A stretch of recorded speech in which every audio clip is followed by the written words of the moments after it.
uma cartada de mestre. Não uma, duas cartadas de mestre.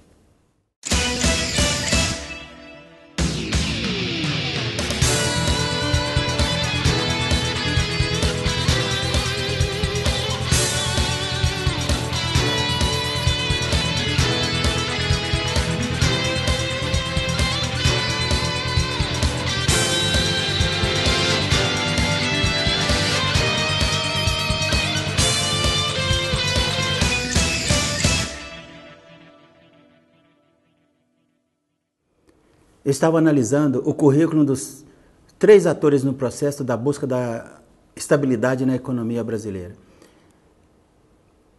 Joaquim Levy, com menos de 30 anos, já tinha trabalhado na diretoria de uma empresa naval. Com 30 e poucos anos, ele foi professor de cursos de mestrado na área de economia na Fundação Getúlio Vargas, se não me engano. Depois ele trabalhou no Fundo Monetário Internacional. Ele construiu uma trajetória sólida, consistente, de alguém que tinha um arcabouço teórico, um conhecimento teórico e a prática no dia a dia dentro das empresas privadas e públicas.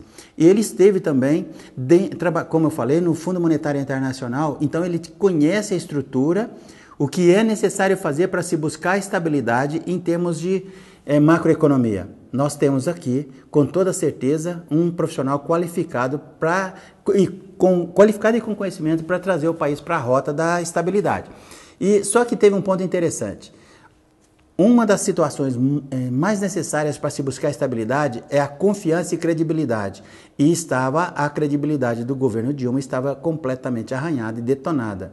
Então, nos 3 primeiros meses, como pano de fundo do discurso do Joaquim Levy, a gente percebia claramente a busca da retomada de uma credibilidade. Ele mesmo passou por um período difícil, porque quando ele foi convidado, ele era um dos gestores dos ativos do Bradesco. A imprensa começou a considerar que poderia ter conflitos de interesse, o que de fato não houve, porque ele saiu do Bradesco para assumir o Ministério da Fazenda. Então, eu reputo aí que nós temos um profissional qualificado, com experiência, para conduzir o país. Esse é o primeiro ponto. O segundo nome também tem uma experiência bastante acentuada, porque ele trabalhou tanto no Ministério da Fazenda, em governos anteriores, Fernando Henrique, lá estava ele, o Nelson Barbosa, como depois ele teve outras trajetórias, então ele conhece os meandros e o que é necessário fazer para, junto com o ministro da Fazenda, estabilizar o país novamente. O terceiro nome era o que mais se preocupava, o Tombini, porque significava continuismo e pairava uma nuvem de... Eu costumo falar o seguinte, a gente tem que acompanhar diariamente para verificar se as ações e as medidas são apenas nuvens passageiras ou se são efetivas. E a desconfiança que tinha naquele momento com relação ao Tombini é que porque ele não teve a independência necessária durante o primeiro mandato. Ele teria durante esse segundo mandato?